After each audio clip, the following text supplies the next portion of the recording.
गुरु प्यारी सात संगत जी, आप सभी को राधा स्वामी जी।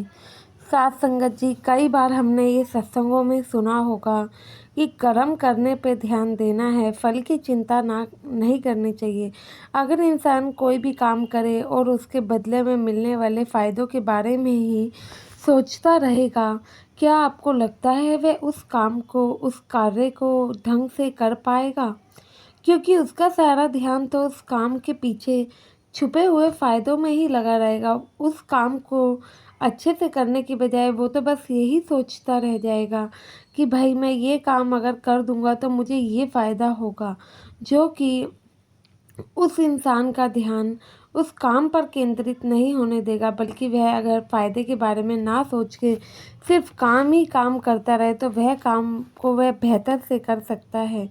लेकिन ये हम लोग कहाँ समझते हैं। भजन सिमरन करते हैं तो उसमें भी फ़ायदे ढूंढने लगते हैं। अगर आज गाय को रोटी खिला दी तो उसके भी कुछ ना कुछ फ़ायदे होंगे ही, तभी ये काम करना है। आज की जनरेशन में लोग फ़ायदे के लिए ही हर काम करते हैं, इसलिए तो इतना सब मतलब कि हम लोग देख रहे हैं। कभी ये नहीं सोचते कि भाई गाय को रोटी खिला दी, गाय भी हमारे जैसे एक जीव है और हर जीव में परमात्मा बसते हैं। उसके पीछे का क्या फ़ायदा मतलब कि ढूंढना कि गाय को रोटी खिलाने से ऐसा फ़ायदा हमें मिलेगा या फिर नहीं, या फिर क्या चीज़ खिलाने से हमें क्या मिलेगा, ये कभी भी हमें नहीं सोचना है। तो ऐसे ही सात संगत जी, एक साखी है जो कि एक सत्संगी भाई की है। यह भाई नेपाल का रहने वाला था।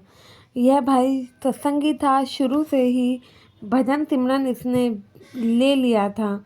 आज इसको भजन सिमरन करते करते इस भाई की उम्र 50 साल हो गई थी।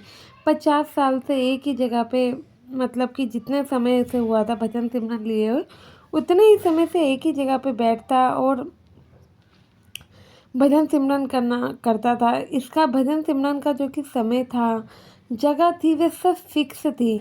इतने समय में कुछ भी नहीं बदला था।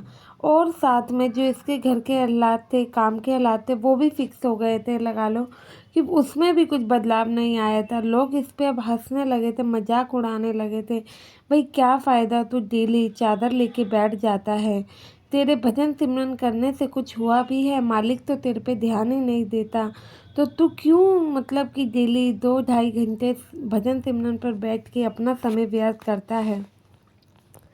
यह भाई मुस्कुरा देता था और उन लोगों को बिल्कुल भी जवाब नहीं देता था। लेकिन जब जब भजन सिमरन पे बैठता, वही लोगों के दोबारा से ताने सुनने को मिलते। अब तो इस भाई को आदत सी ही हो गई थी, एक कान से सुनता और दूसरे से निकाल देता, कभी भी उनकी बातों को सीरियस लेता ही नहीं था। लेकिन एक बार इनकी खुद की वाइफ ने ही बोल दिया, ये जी दुनिया तो सही कहती है कि इतने सालों से आप भजन सिमरन कर रहे हो, लेकिन भजन सिमरन करके आपको क्या ही मिला? क्योंकि आज तक आपको अंदरूनी बाबा जी के दर्शन भी नहीं हुए। और आप जो भजन सिमरन करते हो, क्या पता उस भजन सिमरन को प्रभु देखते भी हैं या नहीं देखते। इस पर वह आदमी दोबारा से जवाब नहीं देता है।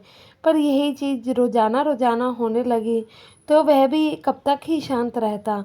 तो वह अपनी वाइफ को समझाने लगता है कि भगवान, हमारा काम है भजन सिमरन पर बैठना। अब अंदरूनी हमें दर्शन हो या ना हो, भगवान क्यों नहीं हमारे भक्ति को देखेंगे, वह देखते हैं। अगर उनके हमें अंदरूनी दर्शन नहीं हुए, हमारे हालात नहीं सुधरे, तो क्या हम अपना कर्म करना छोड़ दें? बिल्कुल भी नहीं। हमें बस अपना कर्म करना है, हमें ये नहीं सोचना है इसके बदले में क्या मिलेगा। भगवान सब चीज़ देखते हैं। जब हमने नामदान लिया था, बाबा जी ने जो हमें कहा था, हम उस कार्य को अच्छे से कर रहे हैं।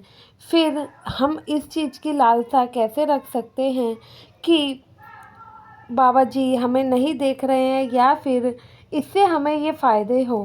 क्योंकि जब नामदान लेने गए थे तब तो उन्होंने वहाँ पे ऐसा कुछ नहीं बताया था कि आप नामदान ले रहे हैं और डेली भजन सिमरन करोगे तो आपको ये फ़ायदे होंगे या अंदरूनी आपको दर्शन होंगे। तो जो लोग फल की चिंता करते हैं, उनके जो कि कर्म है वे भी एक तरीके से नष्ट हो जाते हैं।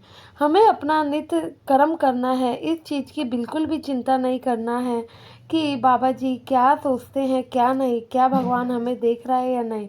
कर्म किया है तो उसे उसका फल अवश्य मिलेगा। कोई भी कर्म हो, गलत कार्य भी करोगे तो उसका भी फल भोगना पड़ेगा, अच्छे कार्य करोगे तो उसका भी फल अवश्य ही मिलेगा। लेकिन हमें फल के बारे में नहीं सोचना है, हमें बस अपना कर्म करना है। फल के बारे में वह सोचने वाला परमात्मा हमारे लिए बैठा है।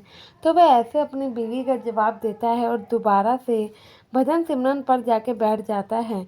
उसकी बीवी उनकी बातों को गहराई से सोचती है तो उसे भी रियलाइज़ होता है कि शायद कहीं ना कहीं यह बात तो बिल्कुल सही कही है इन्होंने, कि हमें बस अपने कर्मों पे ध्यान देना है, हमें बस अपने करनी पे ध्यान देना है, कार्य पे ध्यान देना है, उससे मिलने वाले फ़ायदों के बारे में नहीं।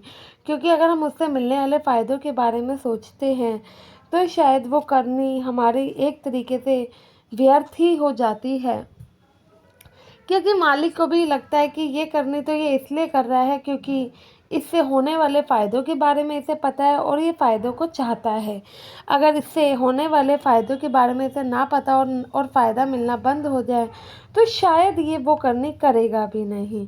तो साथ संगत जी, मालिक सब देखते हैं, हमें भी इसी तरीके से अपनी करनी पे ध्यान देना चाहिए।